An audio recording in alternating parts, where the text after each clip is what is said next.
Calm in chaos, lessons in leadership. This week on Firing Line. Jim Mattis and Ryan Holiday are an unlikely duo. General Mattis was raised by the greatest generation, commanded troops in Iraq and Afghanistan, retiring as a 4-star Marine general, and then served as President Trump's first defense secretary. He is the real deal. Ryan Holiday is a millennial star podcaster, a best-selling author, and a leadership coach. I'll do it tomorrow is the biggest lie in the world. Both find wisdom in the ancient Stoic philosophers, as did the founders of our nation. What are the Stoic virtues that most defined American leadership? First of all, the idea that we are all custodians of our democracy. We are all protectors of our Constitution. All of us have that obligation. It probably says something about the moment of time that you're in when Stoicism is popular again. The founders were turning to it because the founding wasn't a walk in the park either. It was a dark time. As the United States prepares to celebrate its 250th birthday this summer, we brought them together on a stage at the Hoover Institution at Stanford University to discuss our history and our future. What do Jim Mattis and Ryan Holiday say now? Firing Line with Margaret Hoover is made possible in part by Robert Granieri, Vanessa and Henry Cornell, the Fairweather Foundation, the Tepper Foundation, Peter and Mary Calico, the Beth and Ravenel Curry Foundation, Pritzker Military Foundation, Cliff and Laurel Asness, the Margaret and Daniel Loeb Foundation, and by the following. General Jim Mattis, Ryan Holiday, welcome to this special taping of Firing Line at the Hoover Institution, where General Mattis, you serve as a senior fellow, and I am privileged to serve on the Board of Overseers. The two of you, to the uninitiated, may seem like an odd couple in terms of your pairing. But the truth is that you have found one another in a shared passion for Stoicism, the ancient philosophy that emphasizes key virtues: courage, discipline, justice, wisdom, in pursuit of the better life. Ryan, you are a best-selling author, an expert on Stoicism, and in your public appearances, you often cite General Mattis. You have referred to him as one of your heroes. Why? I think we tend to think of philosophy as something that might happen on a university campus, as opposed to something that you use in the world, what you actually do, which is what the Stoic philosophers were. We have Stoics who were emperors, we have Stoics who were generals, we have Stoics who were politicians, Stoics who were merchants, people who did things in the real world. And so I'm less interested in people like me who write and talk about Stoic philosophy, and much more interested in people who are applying it in the real world, which General Mattis is an example of. You famously carried Marcus Aurelius' meditations with you on your deployments over the years, did you not? Many times. Ryan, one of your recent books, Courage is Calling, has a curious blurb on the top, a superb handbook for cultivating a purposeful life by none other than General Jim Mattis. General Mattis, you cite Ryan often in your interviews. You mentioned that you're reading his latest books. You're not only just reading the Stoics themselves, but you're reading how Ryan has repurposed them. We know you to be, as you were called sort of popularly, the warrior monk, a man and a general who has a library of thousands of books. So what is it about Ryan's work that speaks to you? Well, first of all, Margaret, thank you, because while Ryan and I have been back and forth communicating many times over the years, this is actually the first time we've ever met. So thank you for this opportunity. But the problem that you face, I think, in the military on a personal basis is you're often careening from one crisis to another. It's just the norm of military life. Military generally are not used unless there's a crisis of some kind. And so what you do in a crisis as a human being, you fall back on something. And in my case, I found that by falling back on certain values, I was able to keep myself at least calm enough to take purposeful action, because a lot of people are looking to their officers to say, what are we going to do about this? And it was in finding a purpose that I stumbled into the study of philosophy. With Ryan, he's a lot better at this stuff than I am because he's really done his homework. He's studied the applicability, and he understands it in almost classical terms. And so that was what drew me to Ryan's writings. Yeah, there was a Stoic about a century before Christ named Scipio Aemilianus, who was one of the great Roman generals. And he was famous, an ancient historian said, for training as much in philosophy as he did at arms. And I think of General Mattis as maybe a modern reincarnation of that very timeless idea. The warrior monk as an archetype is not a new thing or even a particularly rare thing. You have to study what you're doing. And as you talk about in your book, the idea of learning by trial and error is both arrogant and reckless. And so we turn to the past because the people in the past lived through situations like we're in right now, like whatever the one that you're in as an individual right now. And this goes back to the origin of Stoicism. Zeno is this merchant in the Mediterranean, and he stops at the Temple of Apollo, and he asks the oracle there for the secret to the good life. And she tells him that it is having conversations with the dead. And that's what he takes this only later to mean that reading the study of philosophy is a conversation with the dead. And how do we access this wisdom, bring it into our own lives? Because again, to learn by trial and error is largely an expense paid by people other than you. We're approaching the 250th anniversary of the Declaration of Independence, the signing. This is a time in our country of division, uncertainty, and now war. General Mattis, what guidance can Americans glean from the founding generation? Well, Tom Ricks has written a book about this sort of thing called First Principles. And what you do when you're in a crisis, you fall back on your first principles. Well, what are our first principles? Declaration of Independence, you just mentioned, the Constitution, the Bill of Rights. And you fall back on those things, and you look at our founding fathers who, drawing from the Enlightenment, which is all based on the ancient Greek and Roman philosophers, they had guidelines for themselves. And based on those guidelines, they drew up those documents with a lot of skepticism about human nature, yet a belief in, quote, the people, unquote.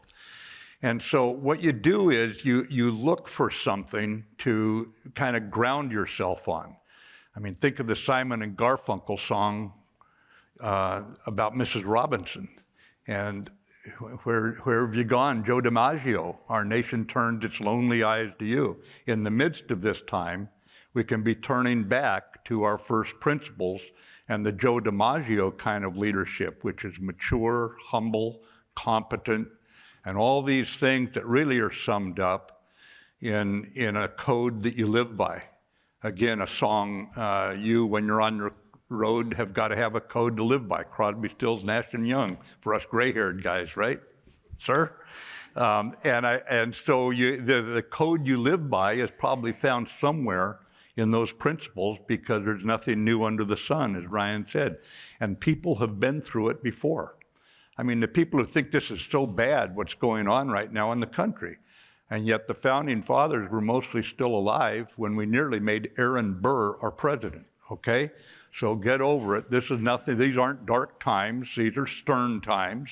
These are testing times. Welcome to democracy, the worst form of government except for all the rest we've tried. And it's worth pointing out that ancient philosophy was what the ancients turned to also. When Marcus Aurelius comes to Stoic philosophy, it is roughly 500 years old. Yeah. So he is looking backwards and going, how did people live through moments like this before? What do my predecessors have to teach me about a moment like this, as we are doing today? It probably says something about the moment of time that you're in when Stoicism is popular again. The founders were turning to it because the founding wasn't a walk in the park either. It was a dark time. And just remembering that there have always been moments like this and that people have lived through it. And then we're lucky enough that they distilled some of those lessons into these classical works that we can benefit from now. That's the journey. You both point to George Washington as sort of the seminal founder who drew on the Stoics. General Mattis, what is it about Stoicism that is so beneficial to the military? Washington was not a perfect human being, not by a long stretch of the imagination, but he also knew his own weaknesses. He knew he had a volcanic temper. And one of the principles that you draw from Stoicism is self-control. And so he learned, how do you actually lead an army of free men, and in some cases slaves? How do you lead that army to surrender some of their personal freedom so that they can survive and thrive and have victory on a battlefield eventually? And you see him actually turning to the examples. You think of Cincinnatus, a wonderful example that obviously Washington was very, very aware of. So what he's gaining is the ability, when he's in a fight up against the finest small army in the world, remember the Redcoats a few years later are going to humble Napoleon. That's the army that he defeated by keeping his army alive all those years, and he's doing it largely set on a foundation, I think, of the ancients, of the philosophers. We do these men and women a disservice when we make them superhuman, when we forget that this was hard work. And so it was work for Washington. He's not naturally this way. There are people who are naturally lowercase stoic, but I don't think that would describe Washington, wouldn't describe John Adams, it wouldn't describe many of the founders. It was work. They learned about these ideas as young men, and as part of the educational process, and then it was a lifetime of trying to apply them and falling short and trying to get a little bit better. And Washington is this embodiment of the Stoic idea of getting better because of obstacles and difficulties. The revolution is not the kind of war that he wants. It does not go the way that he wants, but he makes it work. And that is, I think, his genius. You have said, Ryan, that Abraham Lincoln is perhaps the only president to simultaneously embody all four of the Stoic virtues: courage, discipline, justice, and wisdom. How and why was that so unique? What's so impressive about Lincoln, unlike many of the other great men of history, your Napoleons or your Caesars or your great conquerors, or he uses his ambition, his power to bind a nation together, to heal, to put it back together.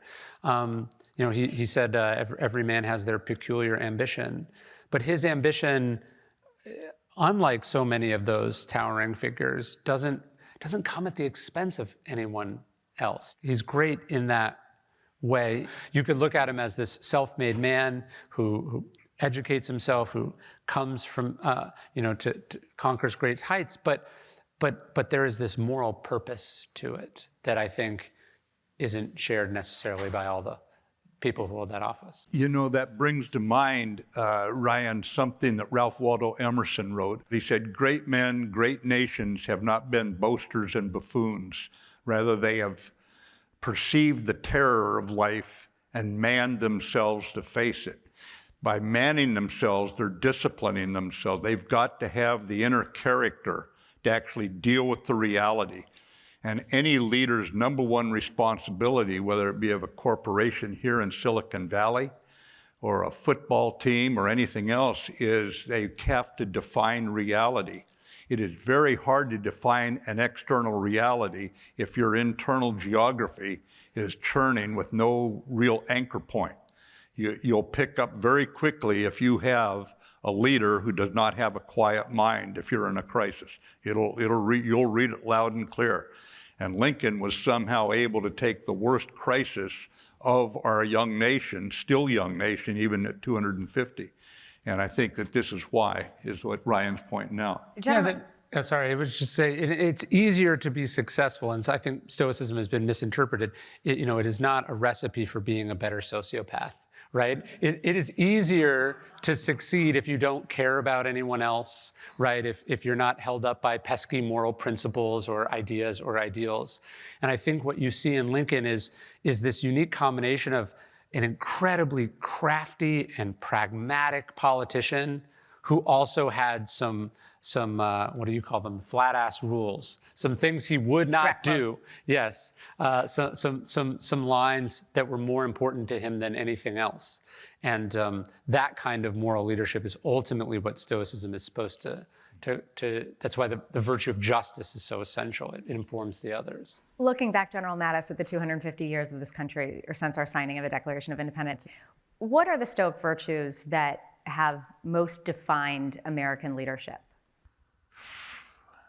I think that, first of all, the idea that we are all custodians of our democracy. We are all protectors of our Constitution. All of us have that obligation. I think we've gotten big as a country. We're spread out, we're diverse. At times it can seem like these things are kind of out there and we're more spectators. But democracy is not a spectator sport.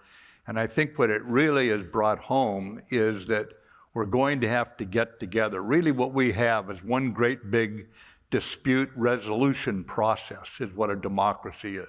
No one's going to get everything they want their way. At times we're going to be compromising and we're going to be working and making certain that we can deal with those fundamental problems so what we turn over to the next generation is something just a little bit better on our goal for a more perfect union. In 1979, General Westmoreland, who commanded U.S. forces in Vietnam, appeared on the original firing line with William F. Buckley Jr., and he discussed the duties and the rights of citizenship. Take a look at what he said. I don't believe our democracy long range is going to work unless there's an attitude in our society, and particularly among our young, that they have an obligation of service. Now, a principle of democracy is for every right there is a duty. For every right of citizenship, there's a duty of citizenship. Now, we inherited this principle from the British, and the British, I believe, inherited it from Roman law. Now, it seems to me that in the last decade, we have put inordinate attention on rights of citizenship. Rights, rights, rights. And in the process, we have neglected duties of citizenship. Of course, General Westmoreland was speaking in the context of the military draft. Mm-hmm. But to what extent, 250 years into our nation's founding, does our democracy's long-term survival depend on this greater recognition of civic duty, General? Well, certainly, if we don't all protect it, this idea that we're going to just pass on these freedoms and there's not going to be any kind of interruption of them is something that history would refute. We may be a very, very young country in the history of the world. We are the oldest democracy. I don't have a good answer for you other than to say, in my case, I was having a whale of a good time in college, lost my draft deferment, and as raised by the greatest generation, that felt the country didn't have to be perfect to be worth fighting for. And if Uncle Sam said you're going, we all went. A few didn't, but 99% of us carried out our patriotic chore. And as my Army buddies put it, you were the dumbest draft dodger we ever met. You joined the Marine Infantry to get out of the Army. I say, well, yeah, but it worked out. But my point is that each of us has a responsibility, and it's not based on a perfect country. There's never been a perfect country. And today when we think politics, we think, of course, running or holding office. But there are so many ways to contribute to public life, the public sphere, right down to the fact that 50% of adults don't vote. So we have to participate in this system. And if the people who are philosophically inclined are not participating, who are you ceding the fields to? I think that's ultimately what the Stoics realize on a very sort of practical level, that if you retreat off with your books and your ideas and you just debate these things in theory, but you're not involved, you're not contributing, you're not making these things accessible and practical to real people in a real way, somebody else is going to step in and fill that void. And so I think, yeah, the question of if you're not going to participate, who is participating, who is speaking on your behalf? I think that sort of explains the situation that we're in right now. You, Ryan, are writing a book about Admiral Stockdale, who was a fellow here at the Hoover Institution. Explain Stockdale's role first in the Gulf of Tonkin, which is, of course, the incident that got the United States military involved in the Vietnam War. So he is asked to lead the reprisal raids for something that more or less, in his own recollections, didn't occur. And it does bring up the sort of fascinating questions that I'd be curious for your take on what is a soldier's duty when they receive orders that they have questions about. What is a soldier's duty when they're called up to fight in a war that they disagree with? These are the questions where if it stops being an academic exercise and it starts to be real people in the real world. So let me set the table for that and then turn it to you, General Mattis. Admiral Stockdale was ordered to engage in retaliatory strikes despite knowing that there was no attack on U.S. ships. Mm-hmm. He later said that he knew the U.S. was about to launch a war under, quote, false pretenses, but he followed orders anyway. So how do members of the military handle orders that they are not sure are justified? Well, first of all, justified, there is an assumption that orders come down from the commander-in-chief who's elected by the American people. And I'm going to say something very blunt here. The president that you elect and the Congress that we elect have the right to be wrong, and the U.S. military is still sworn to carry out those orders. Now, not illegal orders. These were not illegal orders. Were they justified? Debatable, to put it mildly. But what you do is you keep your faith in the fact that the Constitution is what you've sworn to uphold. And if under the Constitution, if the president was elected per the Constitution, you are to carry out those orders. Now, if you morally cannot, there were officers that walked into then Commander Stockdale's office on board the aircraft carrier Oriskany, and they took their wings off and dropped them on the table. And that is an option. You can do that. You can only resign, quit once. So you keep faith that the Constitution will not necessarily give you the perfect answer every time, but in the long run, the control of the people over who they vote in is what you're defending. And that is why you carry out the orders. It is at times very difficult for people who live with the freedom of our civilian society to comprehend, because they're behind that wall of the military and our CIA to protect their rights to have all the freedom they have. But if you ever have the military deciding, no, I don't think that's a good order, I'm not going to do that one. Or, well, I've got a better idea. We'll go fight these guys. You don't want a military making those decisions for you. Even if they're right one time, I don't think it's a surprise to anybody here, but the U.S. military, senior leadership did not recommend the invasion of Iraq in 2003. And yet, when ordered to do it, we went into the fight, and this shows civilian control of the military. Even when they disagree, they carry out the orders of the elected commander-in-chief. And I think ultimately this is why leaders of virtue are so important, because they make decisions, life or death decisions, that other people have to follow and enact. And I think you see this fascinating contrast between people who are obediently and diligently doing their job, upholding their duty, their responsibilities, and that is continually being subjected to political leaders who are making expedient decisions or emotional decisions or not being forthright with the American people.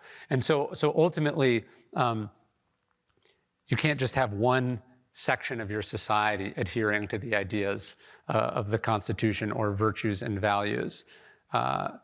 it needs to be balanced. And this is why Adams was so adamant that the Constitution would fail without, he said, a country without virtue in the people would go through the bounds of the Constitution like a whale through a net. He didn't just mean the political leaders, he didn't just mean himself and George Washington, he meant the people, that virtue and values and these ideals had to be important, and they had to be more important than financial self-interest, they had to be more important than political parties, they had to be more important than anything. Character is fate, the ancients believed, and they're right. Ultimately, it has to come down to character. General Mattis, Ryan Holiday, thank you for joining us here at the Hoover Institution for a special edition of Firing Line. It's an honor. Thank you. All right. Indeed. Okay. Pleasure.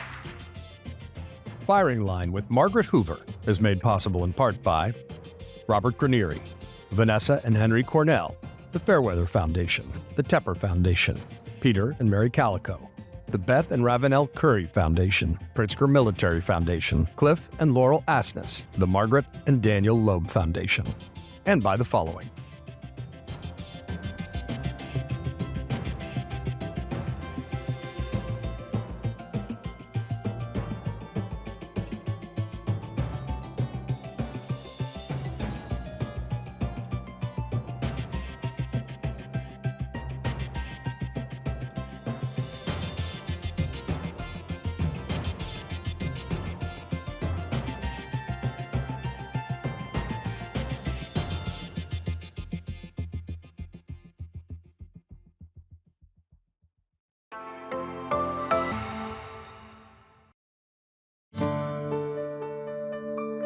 You're watching PBS.